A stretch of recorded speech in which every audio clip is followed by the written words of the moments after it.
7 o'clock. I'd like to call tonight's City Council meeting to order. And Kristina, could we have a roll call, please? Councilmember Erickson. Here. Councilmember Roberts. Here. Councilmember Valento. Here. Councilmember Husnick. Here.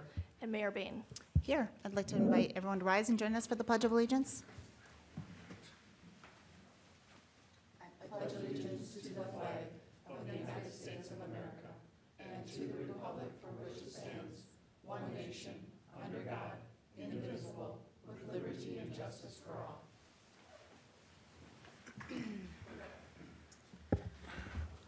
Council members, we have an agenda before you this evening. I would move that we approve the agenda with one change, and that change being that we need to strike item 6C off of the consent agenda. That item is not ready for tonight's meeting. With that, I would move that council approve the amended agenda. Is there a second? I'll second. We have a motion and a second. All those in favor signal by saying aye. Aye. Oppose? And our agenda is approved. Our next item this evening is open forum. Open forum is any interested party's opportunity to address council on any topic of their choosing. And is there anybody signed up for open forum this evening?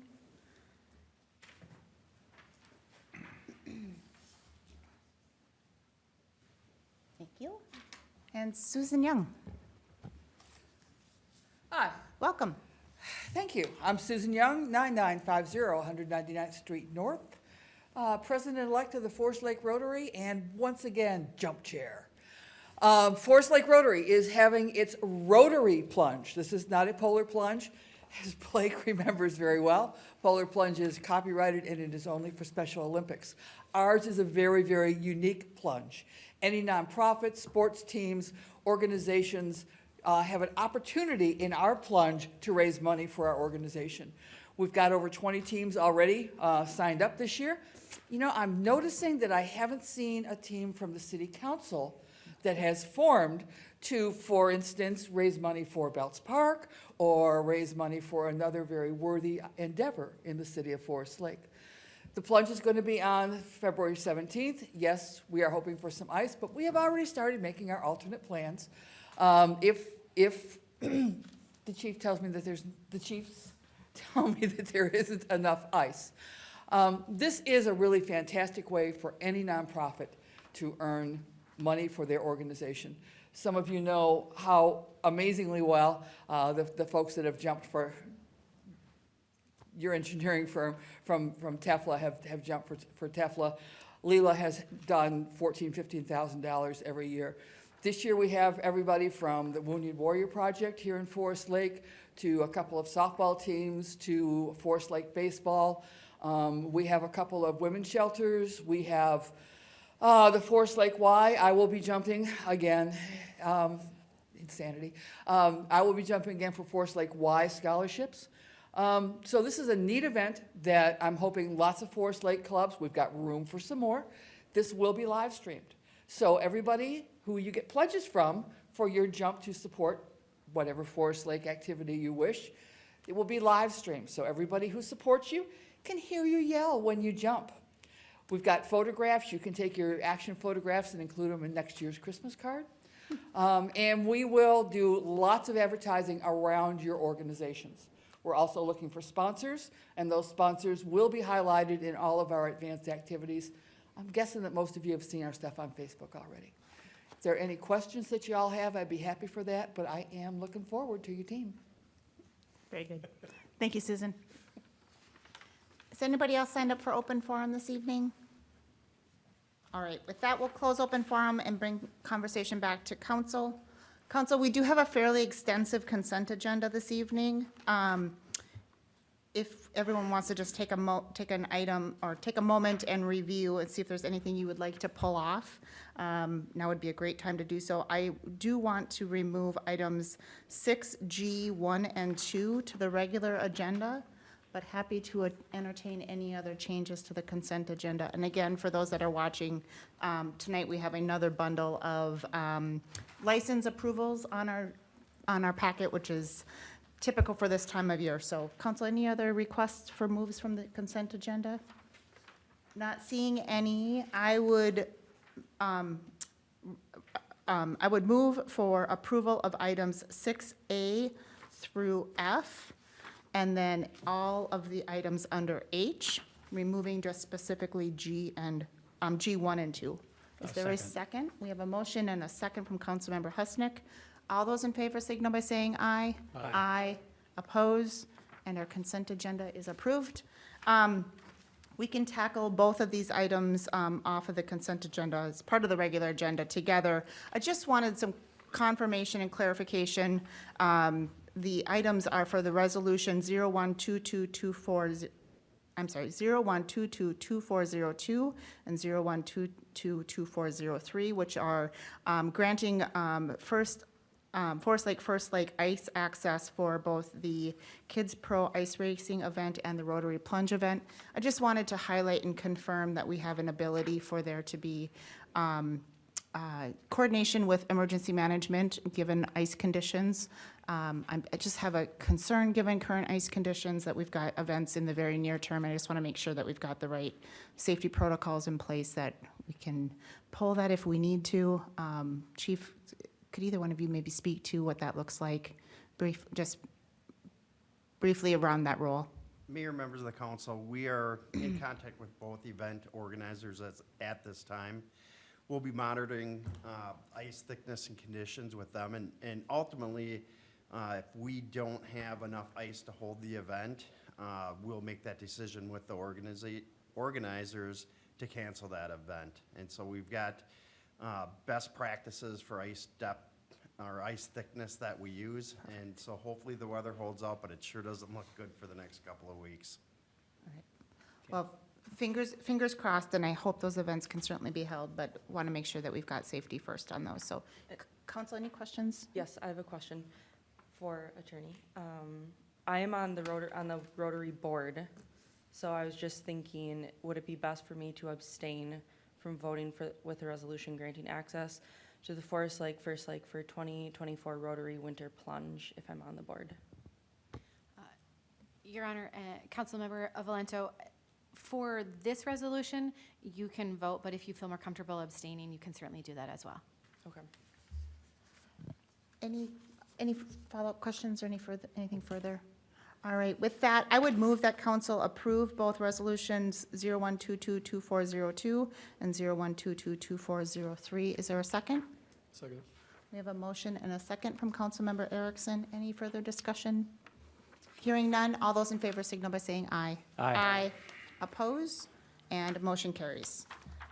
Okay, moving on to our regular agenda. First item on the agenda is Kristina Handt, Interim Administrator Contract. And Amanda, I believe you're walking us through this. Yes, thank you, Your Honor. Council, I believe on the dais you should have a paper copy, and then earlier today a copy was sent to you as well with the interim employment contract for Kristina. The terms are the same as the terms that were in the letter of understanding that council passed last week at the special session, but I just want a quick walk through a couple things. So the employment was effective January 16th, 2024, and the employee will be working full-time. She will be serving as the interim city clerk / city administrator until a permanent city administrator is found and approved by the city council. We think that will take approximately 6 months, but this is an open-ended contract, so essentially it would run until we find a permanent city administrator. We would then be required to give her 30 days written notice that we've found somebody. Otherwise, we do have the ability to terminate the contract for any reason whatsoever in the event that it's just not, for some reason, not working out. In addition, the employee may resign, provided that she gives 30 days written notice to the city. There is no termination benefit in this contract. Continuing on, in section 4, it's at the middle of page 2, that describes the salary and her benefits. These mirror what we had agreed to in the letter in terms of the salary, the vacation, the contribution to para, and insurance coverage. Specifically, she's not receiving medical insurance coverage until June 1st of this year if she were to still be employed as the interim.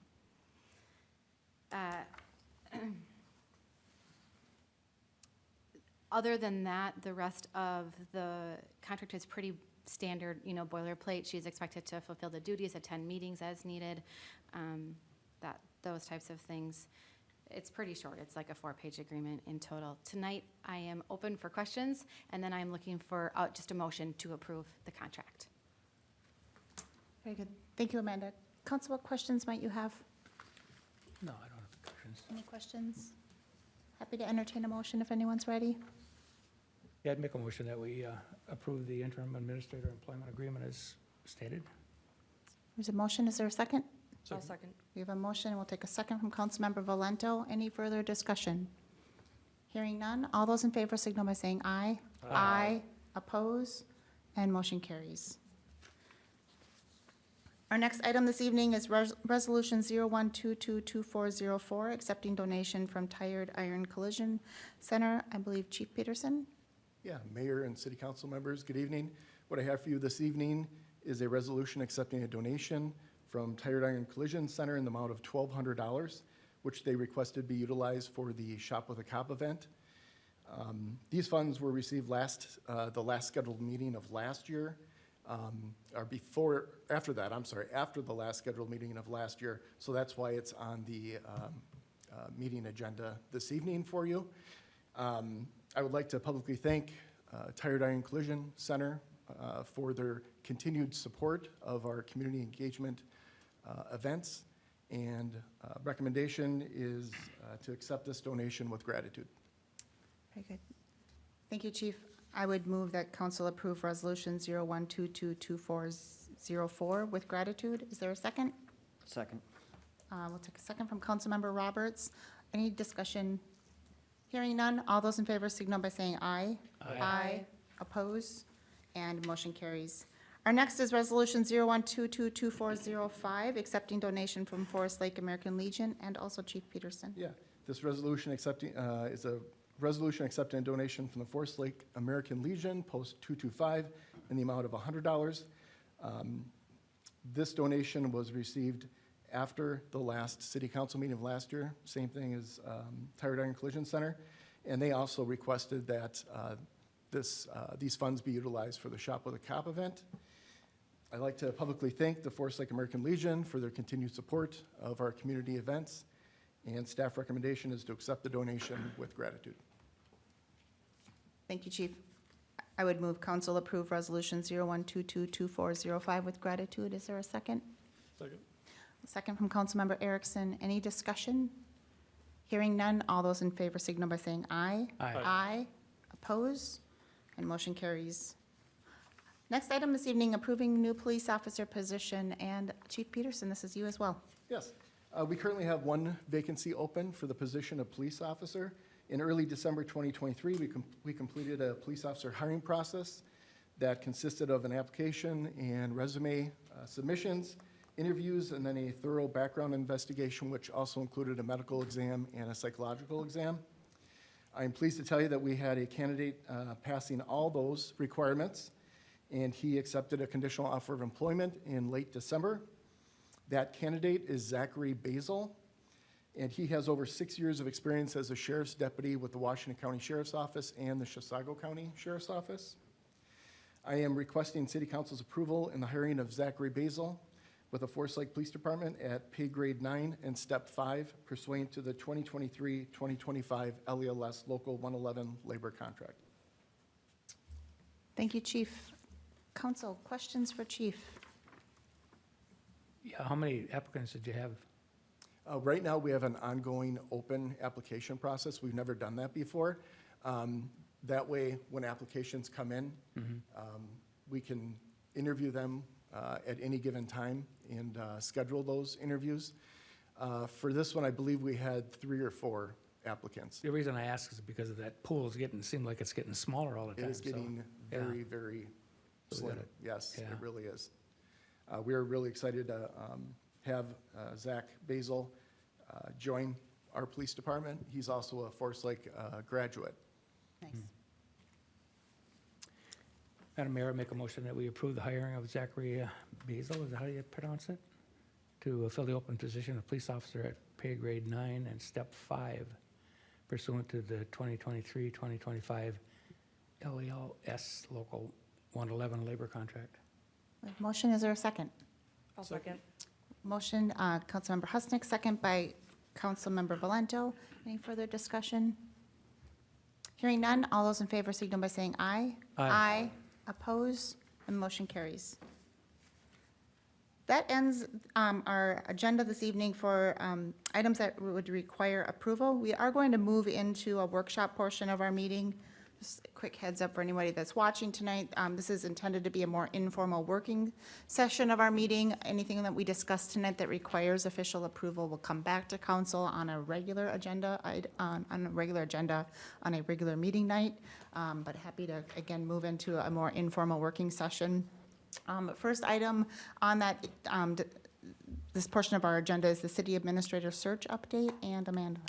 Yeah, thank you, Your Honor. Council. So if you recall, a couple weeks ago, we had talked about some proposals that we had for the city administrator search.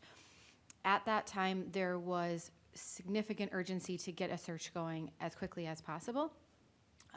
Since that time, the situation has changed, and while there is still urgency, the direction that I had understood from council was to maybe take a little bit more time to clearly vet all of our options. Currently, right now, you have a proposal from DDA, you have a proposal from Baker Tilly, and you have a proposal from GovHR USA. There were additional companies that are recommended by the league that were not available or did not provide a proposal. What I'm looking for from council is feedback on what you would like to do for next steps on the city administrator search. Tentatively, we had talked about potentially actually DDA being at this meeting to sort of kick off that search.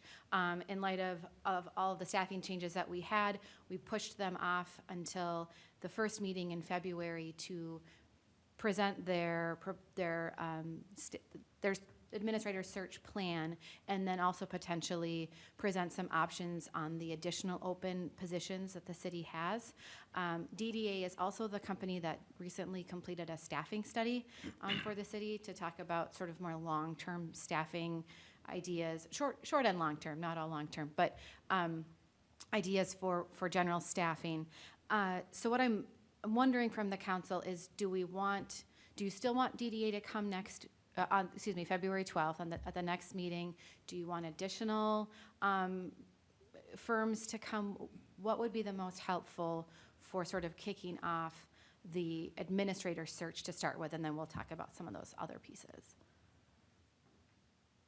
Council, Well, I open think, feedback. having reviewed all three packets, I think the DDA one was the most attractive from my perspective. They had a longer guarantee, and the pricing between all three of them were relatively close, but they were, I think, the best value too. But I like that 2-year, whatever they call it. The 2-year guarantee. Yeah, Guarantee, yeah. Yeah, it's a warranty. Any other feedback or points of, I guess, kind of the question is, what else do we want to do next as far as the search? Well, it sounds like we have, about 3 choices to choose from to do the search for us. So maybe, Amanda, maybe providing us some thoughts on what those next steps might look like.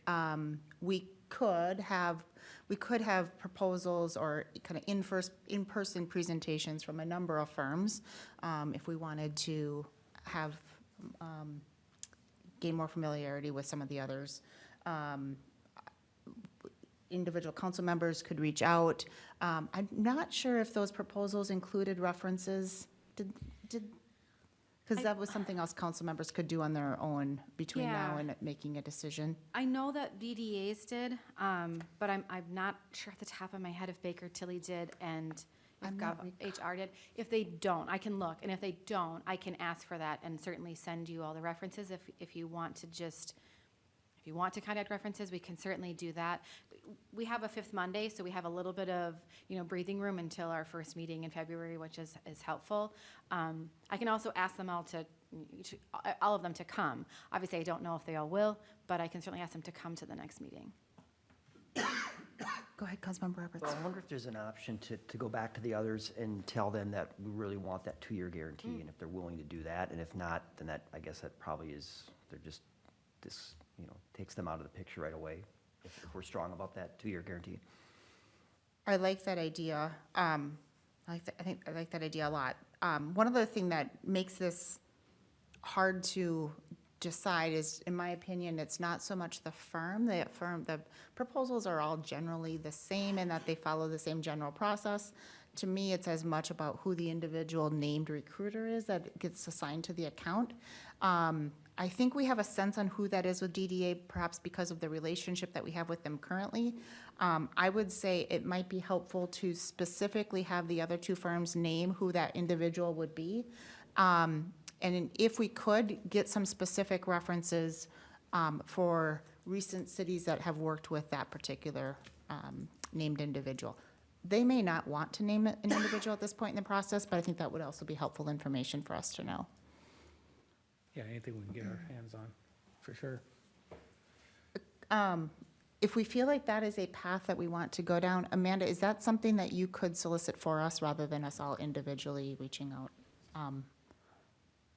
Yes, Your Honor, yes. So what I have here that you would like to get is, one, checked with the other two firms to see if they'll match that 2-year guarantee. And then secondarily, I know it's Liza for DDA, but get the names of the individuals for the other two firms, and then ask all three of them if they can provide a city or two that they actually have placed the administrator, whatever the position, it won't always be a city administrator, but whomever they've placed in those various cities. And then I will send that information to the council, so then you can reach out to those particular cities directly if you'd like. I'll also reach out to those cities and just, send you a quick summary of my, hopefully, 5-minute conversation with each of them.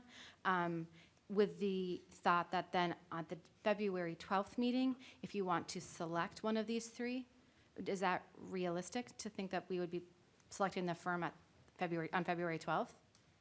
I feel like we will know as much as we're going to know by then. And personally, I feel like I could be in a position to make that decision. I'm seeing some heads nod. Yeah, and I think if we get a chance to study this Yeah. with Amanda's help between now and then hear the presentations and go from there. Would you like them all to come on that night then as well? Sure, that'd be my If they can, opinion. again, I don't know if they'll be able to, I'll ask. I'm also open to remote participation, right? Driving here might be a bit. I think but so we did in the open- past. Remote participation would be fine. Okay. I will let them all know. And obviously, you don't have to make a decision on the 12th. But I will let DDA know, because again, they have some other pieces that they were going to present. We're just going to kind of maybe kick that can just a little bit further. Yeah. Because until we've locked them in as this search firm, that might drive what you want to do. Certainly with the other positions, I think it's probably premature, it sounds like, to have them present what they would do for the other open positions, right? I don't think it would hurt for them, if they're ready to prepare that, Oh, okay. or to present that to us, I don't think it hurts for us to hear that if it's ready. We might not be ready to act on it, but certainly wouldn't hurt, from my opinion, to get that information out there. Also, as I'm hearing calendars and time frame, we're now getting deep into February. I would really encourage us to be in a spot on making that decision on the 12th. Otherwise, we will have 2 months gone on a 6-month process, and we may not be through this by very close to budget. And so, like preliminary budget is September. So I just have some urgency on us making this decision. Councilmember Erickson. Is the idea that whichever firm we choose for the search of the city administrator, that they would then help us with those other positions as well? Is that kind of the standing idea? Personally, I think that makes sense. So would we want to hear from each of those firms then about how they would approach that? Or is it vastly different, or is it generally the same? I think that's a good point, right? Fair to if we're opening that up, fair to open it up, because having the efficiencies of the same firm doing the search for multiple positions, in my opinion, just makes sense. And if we're making these decisions in close proximity, I think that makes good sense. Does anyone have a different perspective on No, that? it's been a while since I reviewed those, but do we have any pricing on finding those other positions? Well, that's the thing Maybe we if have we to can find get out. that between now and the Yes. 12th would make some sense. One quick follow-up question on all of this. So there is, DDA has the staffing study that they completed that has some suggestions for, sort of for these positions and, some modification. Is it helpful for council to actually hear that staffing study first? I mean, I guess what I'm wondering is, actually on February 12th, as I'm listening to you talk, would it be better for council if DDA came to present the staffing study and those findings, and then, and maybe we can do this all at the same meeting, but I'm not sure if you're going to want some time to sort of think about, I don't know if you're going to want some time to think about that before you would actually make a decision on the administrator search, although I do agree with Your Honor that time is going to be very quickly of the essence. Well, I mean, I think we know what the headcount need is essentially. In terms of how we actually drill down on those other positions is to be determined. Right. I mean, personally, I would like to hear their presentation and they give us a chance to workshop it the following week. But ideally, whatever firm we're gonna trust with this initial search for city administrator, they'd have Right. the ability to do the other ones too. To Blake's point, what's the cost? So I think if not a presentation of that study, maybe some time for us to talk about that and see if we agree with what that study's saying. I would also, yes. So maybe just stepping back, just to catch everybody up. So council has seen a draft of this study has been provided to council, but to Councilmember Roberts' point, we have not had an opportunity to hear the full presentation from DDA, who did the staffing study, as well as our own follow-up kind of feedback and working session of that. I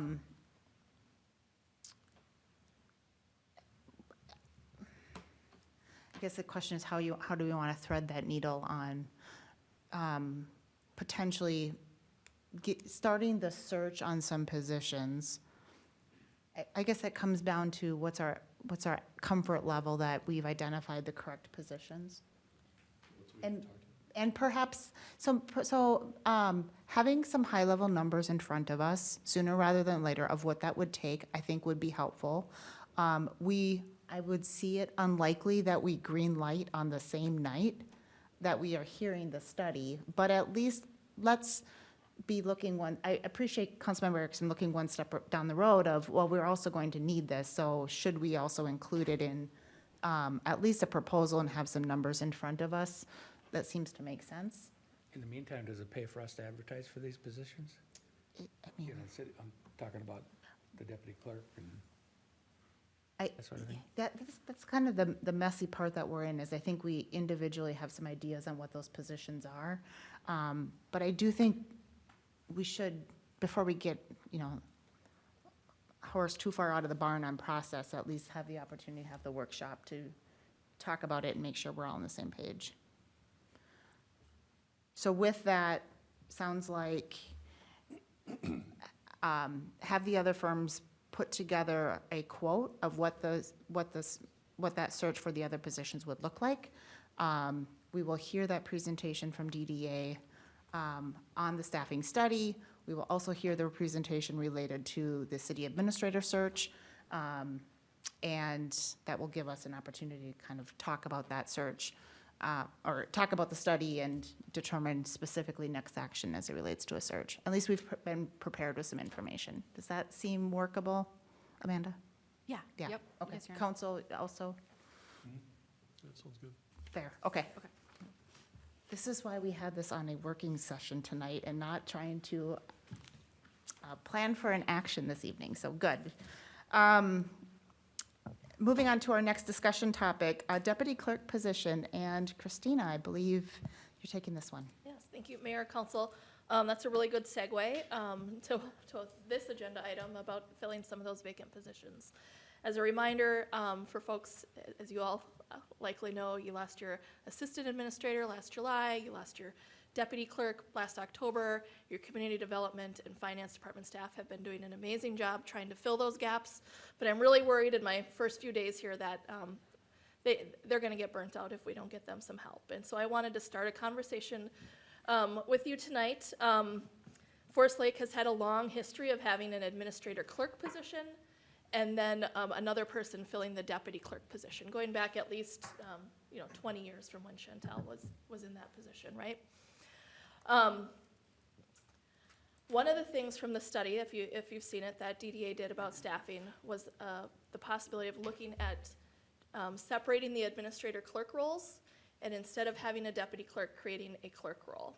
So there's a lot of statutory duties that the clerk has to fulfill, and that's your meeting minutes, all of your records, elections, data practices, keeping the seal, many things that are already laid out in statute. It's something that the city has to do, and really want to start having that discussion about if you think that responsibility still lies in your administrator role, if that's what you want to see that person doing, is having more oversight, or is it time to maybe, like I say, separate those out? So Director Konopik had shared with me a lot of the list of your comp cities that you look at from a budgeting standpoint, 11 of them, and there's only one other one that the administrator serves as the clerk. In all of those other cities, they have a separate clerk from their administrator. So wanted to have some dialogue with you tonight to see if that's something that you're open to. I don't have any real firm proposals tonight, but just want to know if that's a path worth going down. In full disclosure, there will be a fiscal impact. You would pay a clerk typically, in a ballpark at maybe $20,000 more in an annual salary than a deputy clerk. So with that, I'm open to any questions that you have, and looking forward to direction and continuing this in the next work session. But of all of the three positions that you've kind of been looking at, I really think moving forward with this one sooner rather than later will be helpful to the staff, especially as we're in a presidential election year. Even though you contract with the county, as you saw in your agenda tonight, there's still some work that your staff has to do for that. So with that, I'm happy to take feedback and hear which direction you'd like to go. Yeah. Council, what feedback do we have? I think with the way the city is going and how we are growing and continuously looking at city staff and knowing that staff is understaffed and wanting to get to a point where we aren't understaffed, that I think this is a good idea, in that separating the administrator from the city clerk, making sure that those two roles are separate from one another, because those roles, there's so much within each different role that I think it's important to separate them, to make sure, to give each person clear ideas of what their roles are, to make sure that they have the ability to get their roles done. And because I think when we combine them, that's so much on one person. So I'd be in favor for this. Thank you. Other thoughts? Yeah, I mean, I think just think about the job duties of those two different roles are drastically different in terms of the makeup of a person. And so I think my guess is that we'd probably get a better candidate pool for each role Yeah. if they're not being tasked with what's not in their gifting. Yeah, that was what was on my mind, is one of my observations is we've had a lot of turnover at the deputy clerk role, and that tends to, that's a lower paying role in a place where there just might be more churn, and for us to put that as a clerk certainly gives that position a peer group that is the same peer group that we're looking at for other benchmark cities, and might help us, right-size that role and hopefully get some better stability, because, turning over that position every 2 to 3 years is really challenging. So I'm for it if that comes, and also it's just a natural difference in duties of what we're looking for the city administrator to do, so this seems like a natural split time to do it. Any other points of feedback? So with that, then, Kristina, as we're, entertaining a search firm to help assist with that search, would the next steps be for, kind of changing the job description to match more of a traditional clerk? Is that? Yeah, I think updating the job description, figuring out which of your grades this position would fall into, so you can give you a little bit more financial impact of what that might be. Fair. Getting that stuff together would be the next steps, I think. Very good. Council, any other questions, feedback? I was curious, is making this change affect the proposals that we have from these three firms as far as the administrative search? Your Honor, Councilmember Erickson, I don't believe so. I'll certainly let DDA know, but we had already sort of prepped them that likely these positions were going to be split. So we would be looking for a city clerk versus a deputy clerk. And I'll, the two other firms, I will let them know we're looking for a clerk, not deputy. Kristina, do you need anything else from us on this topic? No, I think I got clear direction. Thank you. Excellent, very good. Moving on to our next topic, public meeting virtual attendance options. Abby, I believe you're leading us through this. I am. As the council is aware, at your January 8th meeting, we had a disruption to our virtual feed. We didn't have the proper settings enacted in our Zoom feed. I think Forest Lake's been fortunate to not have experienced that, and I apologize that happened at the time. We've reevaluated all of our Zoom late meeting links with those security features in place. The question that comes up for the council tonight is whether or not you want to continue to offer the virtual attendance option.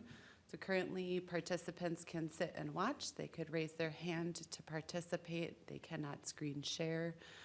You have been utilizing Zoom since the COVID era. Not as many jurisdictions offer that anymore, but it's up to the council to decide if you want to continue to offer that virtual attendance option or revert back to the pre-COVID in-person or in writing participation options. Just a quick question as you tee that up. If we were to remove Zoom, what are the options to watch the meeting live? You'll still be able to watch the meeting live on the city's YouTube page. There is also, I believe, a direct feed that we could do to our Facebook. It's not connected right now. We can explore that option, but you'd always be able to still watch it live, stream it on our YouTube page. Every planning commission, city council, any of the other boards and advisory commissions that it's offered for right now. Council, what do we think? Well, the big thing is they have some safety things in place, and it looks like we're working on it here. Change the meeting settings to require pre-registration as well as restrict people from screen sharing and that. They had been in place. They just were not enabled on that January 8th meeting. Yeah. It was an oversight on our part that we missed. I'm hesitant unless somebody makes a really good reason on why we should restrict it. It's a very low cost for us to provide that option. Is that right? That's true. I could double check to see if we have a cost associated with our Zoom account, but I don't believe we do. I'm hesitant to restrict opportunities for remote participation. I think it's just part of it's just become the way of the world. I want us to have, I think the controls in place are really important. During COVID, we had some of our best public hearings were remote. When I remember public hearing on a neighborhood that was concerned, and literally they passed an iPad around. They were all meeting in a garage, having a few beverages, passed an iPad around and gave us some of our best public input we'd had in a very long time. I don't know why we would restrict that. I don't think it's advertised as much right now because, again, we're back to more in-person. We also just used it as an option for a vendor to participate remotely to present to us. I, of course, love when people come to present in person, but I get practicality that we sometimes get better for us to offer that to a vendor or service provider to be able to participate remotely. I'm just hesitant to take that away. It feels like a step backwards. That said, we have to have the controls to prevent, obviously, the awful situation that happened a couple weeks ago, but. As I long- agree. As long as we have the controls, I mean, I wasn't Right. intending anything Yeah, different, that's really. right, yeah. The controls are there, and I think it's the way of the modern world now, it really is. Right. So, I think we should continue doing it as long as we have some control over it. Staff, are we missing anything other than, I appreciate the perspective, a lot of cities have moved away from that, but are we missing anything else or anything else we should consider? I don't think so. I know that it came up during the meeting. We shut down.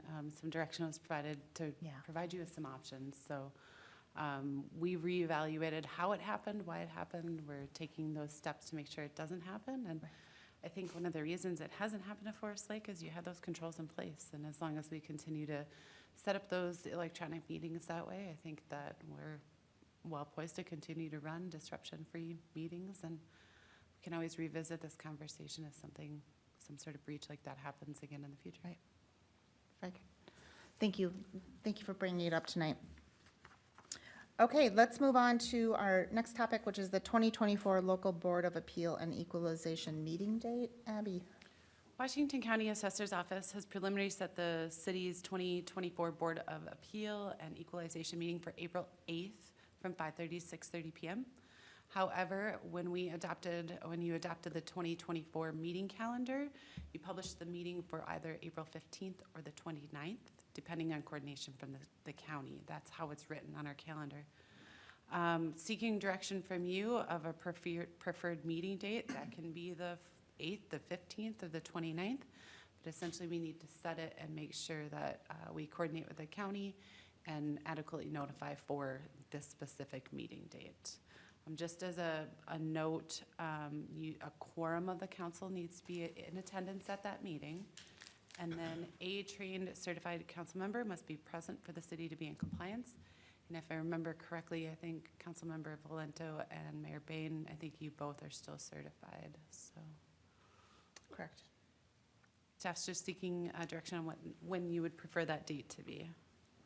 So the 8th is a regular council meeting, 15th would be a workshop night, and the 29th would be an extra meeting. Yeah, it would be an extra meeting, so it's another fifth Monday. Yes. The one thing that I would note, I believe the 8th, would that be an EDA meeting night? That would be traditionally an EDA meeting night, correct? What do we think about and we really can set the date to whatever date works for us this evening, is that? Just so you know, I don't have a preference. Okay. Whatever you pick is gonna be fine with me. So April 15th is tax day, maybe appropriate for this night. Maybe not. Maybe not. I'm inclined to pick a regular night that we would meet anyway, so I'm inclined for the 15th. I don't know if there's a lot of last-minute filers out there that's just a bad idea. I'm open to feedback. 15th as good as any? Yeah. Good for me. All right. Abby, We'll notify the county and yeah, adequately notice as we're supposed to for that meeting. correct. And so that would be 5:30 to 6:30, and then we would move into our regular workshop session at 6:30.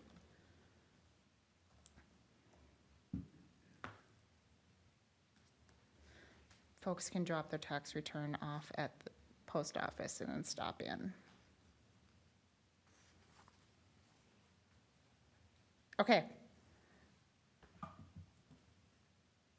Next item, update on 2024 new state funding. And Kevin, I believe you're walking us through this. Yes, Mayor and City Council, this is just an update for some funding that the city has received or will be receiving in 2024 that they have not received in previous years. So to begin with, in 2023, the legislator had authorized a one-time public safety aid that the city did receive at the end of 2023 to the tune of about $918,000. Included in your packet is a list of eligible items that these funds can be used for. Pretty much anything related to public safety would fit the use of these funds. The list there, this is some of the most common ones that the legislator did list. Staff has had a preliminary discussion on how these funds will be used, or recommended to be used, I should say, that we plan to bring back to council either at a discussion at a city council meeting or the February workshop, depending on topics that we have for the workshop. And then in 2024, the city will be receiving about just under 210,000 is what is estimated at this time for local affordable housing aid, that it is called. The city will be receiving payment for this. The first payment will be in July of this year, and then also another disbursement made in December of this year. There's a variety of reasons, ways that these funds can be used, from rental assistance, new construction, redevelopment, rehabilitation, things like that, as it relates to housing. Staff anticipates having more detailed recommendations for council on how recommend the use of these funds before that first disbursement is made in July of this year. So as we find out more about those funds, or keep council updated when we know the final amount that will be coming and with those recommended uses. So if council has any questions on either of those two funds, I'd be happy to answer those at this time. Are they kind of like reimbursement type funds, or where do we just get the check and go from there? So the public safety $8, the city did receive all those funds in December of 2023. So we do have those funds. Abby, correct me if I'm wrong, but I believe the city will receive payments for the local housing aid that is required to be spent in 3 years after receiving. So we have the funds up front, so it will not be reimbursement based. The public safety funds, I can just, wrap my head around what those uses might be, and I can appreciate, we're gonna have just a really great discussion on what those are going to be in clear need. The housing funds give me just a little bit more pause and maybe just make me realize I'm a little bit more reliant on staff, to be frank, on what those might be, in that, I mean, certainly we do housing development, or we're involved in the development of housing, but a lot of, when I just look at the list of what those functions are used for, we don't have a big footprint in those areas. And so it's great to have the funding. I'm just really interested in hearing staff's report back on recommendations on how we use those funds. It's just a little bit less of an obvious. We could spend the public safety funds in about 3 seconds tonight if we wanted to. The housing is just, I think, going to take us a little bit more time, and perhaps maybe just a little bit more of a process for us to evaluate. I don't know if anyone else has any other perspective on that.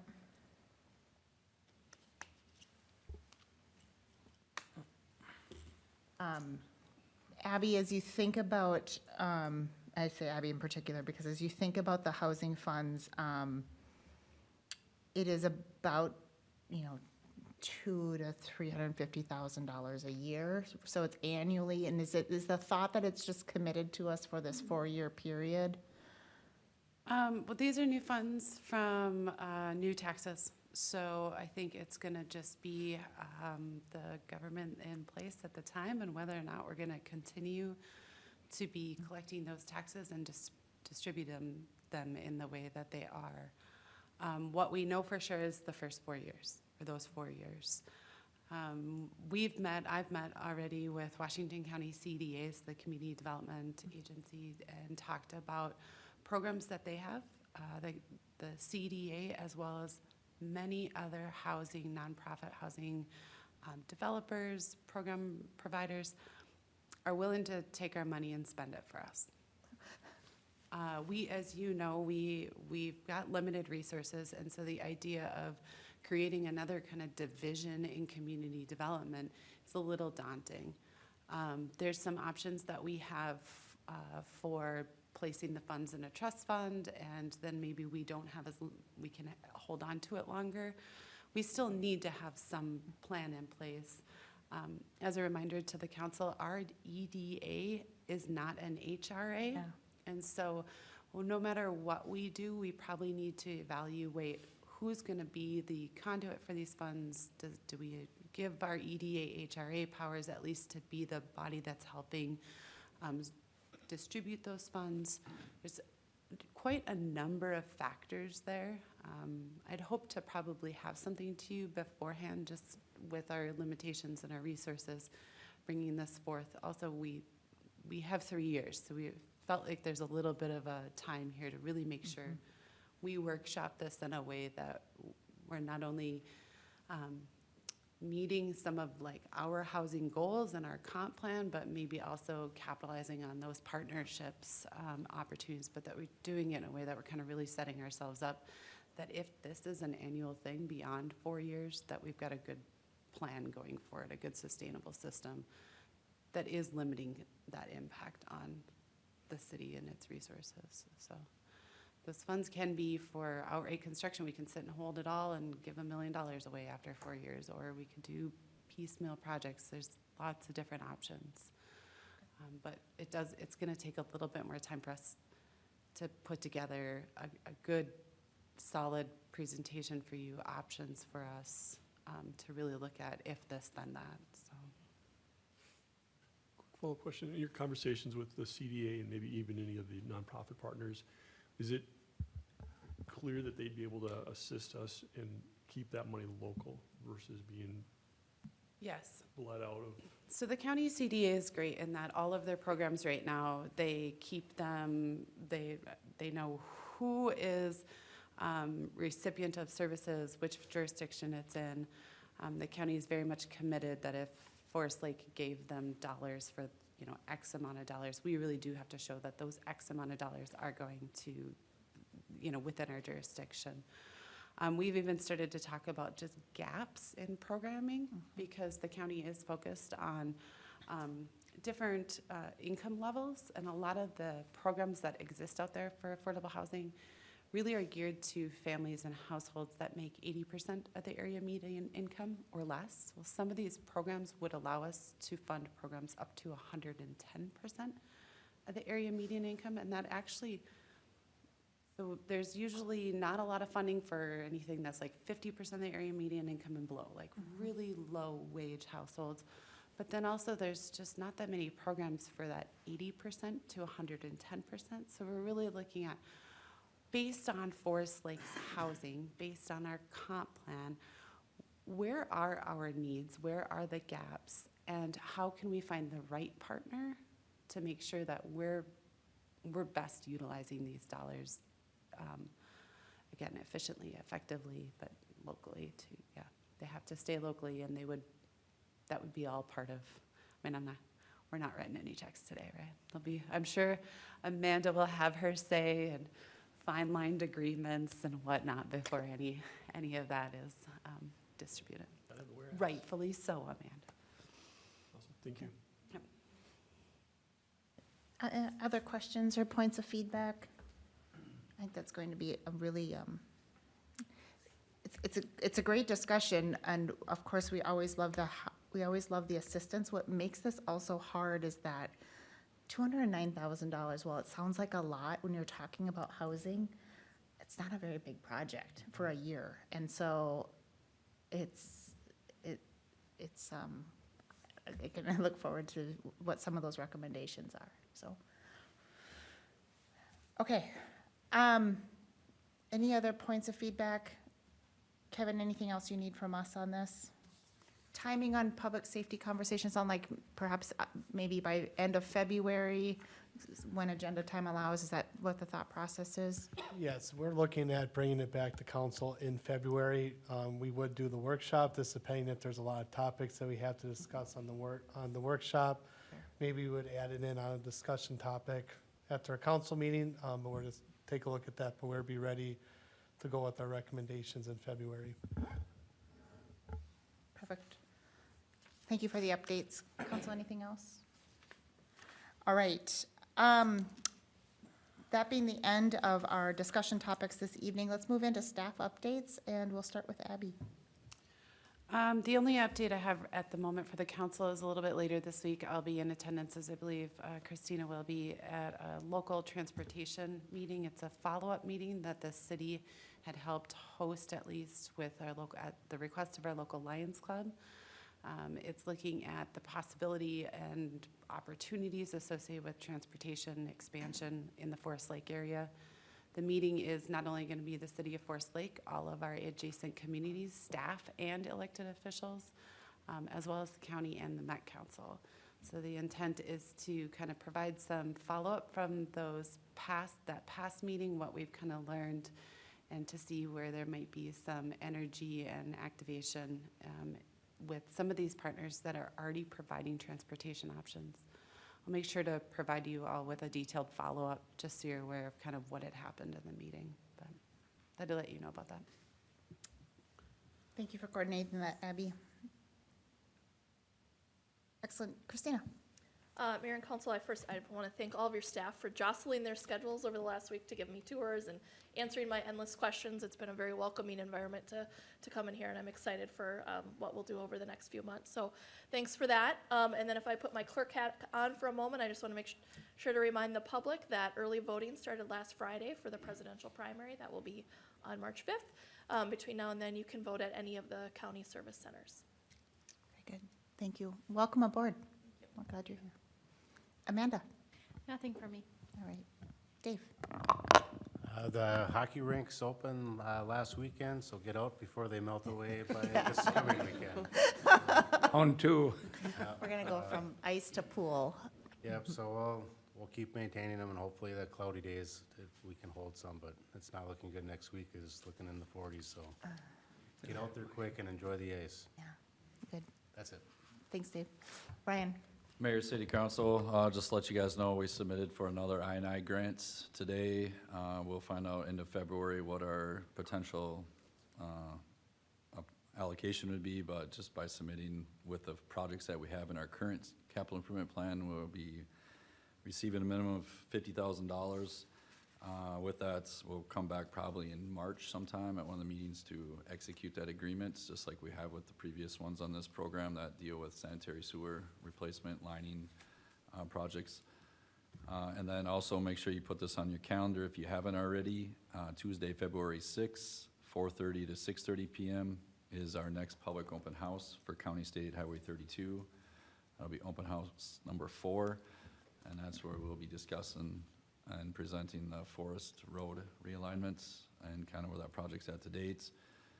Also, based with Dave and I being involved in some other meetings with the county related to the Broadway Avenue Maintenance Project, some things arise where we kind of want to have another public engagement meeting, because if you recall the last one, I think 2 people showed up for that.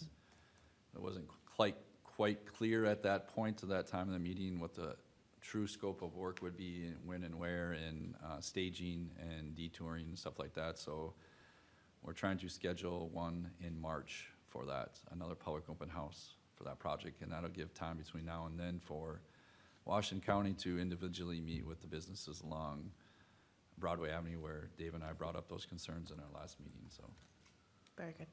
As that gets confirmed, can you make sure council knows as well? what's that? As that gets confirmed, can you make sure council knows as well? course. Thank you. Also, on the Forest Road realignment, open house, February 6th, could we just double check and make sure that we had talked about an expanded invite list for the adjacent, I think we had expanded the invite list to make sure that that is indeed the case, capturing everybody that's interested. And Dave will be putting out a variable message sign too, to let the local residents over there off of Forest Road know about that Perfect. public open house. Perfect. Thank you. They did the expanded list, and they were gonna mail them out last Friday. I Excellent. talked to Ryan Haves at Washington County, and he just wanted to confirm to still send them out, and that date works, so. Very good. And we'll put that reader board up, like Ryan said, so we'll put it out that Friday, so through that whole weekend, anybody driving on Forest Road will be notified that that meeting's happening, so we should get to Excellent. everybody. Very good. Thank you. Chief Peterson. Yeah, Mayor and City Council members, a few items for you. In the last couple of weeks and the next upcoming couple of weeks, the police department has partnered with ARP and the Forest Lake Lions Club, and we have been giving presentations at senior living residences and the senior center for seniors in regards to senior scams that they need to watch out for, and those have been well attended. We're also looking forward to the upcoming 2024 community engagement events. We're already starting to meet and organize the Forest Lake Safety Camp. That'll be held this June here at the Forest Lake City Center, along with Night to Night, Coffee with the Cops. Those will be scheduled the next few months. And then also we'll be at Arts in the Park. Other than that, I have nothing else, unless you have questions for me. Any questions for Chief? Thank you, Chief. Chief Newman No updates. and Kevin. No updates. All right, let's bring it to council member updates. Councilmember Roberts. Yeah, just a couple of comments. I first want to welcome Kristina. Looking forward to working with you for the next couple of months and maybe longer. You know, we've had a tough couple of weeks here at City Hall. I want to thank Amanda, how she helped us get through this whole process with terminating our former administrator, and also the leadership of the mayor. Did a nice job of navigating that. And also staff, specifically Abby and Kevin, for helping this transition. I do appreciate all you guys have done, not only just the last couple of weeks, but the last couple of months since we've been short. I did bring up back in, I think, October of last year about the possibility of compensating some of these, our staff, for the additional roles that they've taken on. And I don't know if that's gonna, you know, able to go back and do that, but obviously with staff still being short, they're going to continue to have to carry the load for us. And so I think if there's some opportunities there, I think we should really look into doing that. And then one last comment. With our in the last meeting we had with the former city administrator, he talked about the concern about the lack of trust and support that staff might have, that the council has for staff, and that could be nothing but the truth. I mean, there's nothing against that, but he, I think, persuaded staff to feel that there was no support. This council approved basically a 14% increase. That's really never happened in this city. And if we didn't have support for the staff or believe they weren't doing a good job, that would have never happened. As far as trust, I have the utmost trust of all the staff here from any level that I've had the opportunity to work with or see. I think the trust, the one person I had concern with trust is no longer in the building. So I'm looking forward for that cloud to have finally left City Hall, and looking forward to working for a better Forest Lake. Very good. Thank you. Councilmember Valento. On that same note, I want to welcome Kristina to the city of Forest Lake, and we're very excited to have you. And I know it's probably going to be super overwhelming with all the names and faces and just getting familiar with the city of Forest Lake and the operations, but we're very excited to have you here. And then similar with Blake on the note, which is funny because when I looked at the agenda, I wrote down appreciate staff.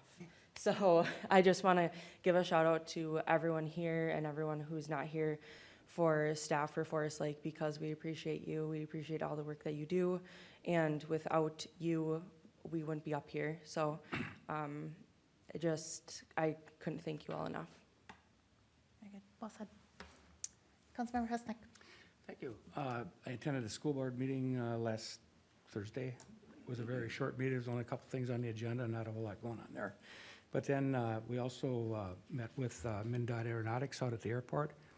We invited Kristina to come along, and she did ride along, and we met with 4 representatives of MnDOT there, and plus the engineer from Bolton and Mank, and went over our CIP and a project we're going to be starting on this spring, and talked about funding. And Kristina learned a whole bunch of acronyms that I'll try to explain someday, some of them. But a huge thank you to you, because it was our second day here. And but that meeting had been scheduled for like 6 weeks ahead of time and all that, and to be able to get together, it was, she was gracious enough to ride along,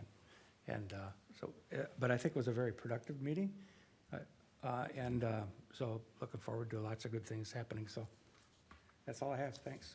Very good. Thank you. Councilmember Erickson. Yeah, just welcome. Glad you're in the seat, and I would echo the earlier comments about really appreciating staff, and we look forward to what 2024 has in store for us all. Yeah. Well said, everybody. I would agree with the comments that have been made. And welcome to Kristina, and we really look forward to working with you, and we're really fortunate that you were available when we had a need. You know, the last couple of months have not been easy from a staffing perspective, and we've recognized this, and then we make this change, and the work just is extra at this point, and so we really appreciate everyone stepping up and making for what seems so far to have been as smooth of a transition as it possibly could be. But we know that that doesn't happen without a lot of hard work, and we really appreciate that. Also, look forward to, Kristina being able to just be in seat and having you have familiarity with our community, familiarity with Washington County, communities of our size, and so we hope tried to have the right process in place to guide as orderly of a transition as possible. But again, it's just going to require some extra hard work and everyone being extra diligent and lots of communication. I would say if anything, we should be at a point of really making sure that we are communicating and being clear on what those priorities are. And work sessions like this really help that, and just making sure we're staying kind of in sync of what needs to happen next. So appreciate everyone's hard work during this time. That is the end of our planned meeting this evening, with the exception of a closed session. I would move that we move into a closed session pursuant to Minnesota Statute 13D05, subdivision 3B, for a confidential attorney-client discussion regarding threatened litigation regarding a contract dispute with Taylor West Contract for the Downtown Stormwater BMP's 0N1.126684. Is there a second? I'll second. We have a motion and a second. All those in favor signal by saying aye. Aye. Oppose, and we're in closed session.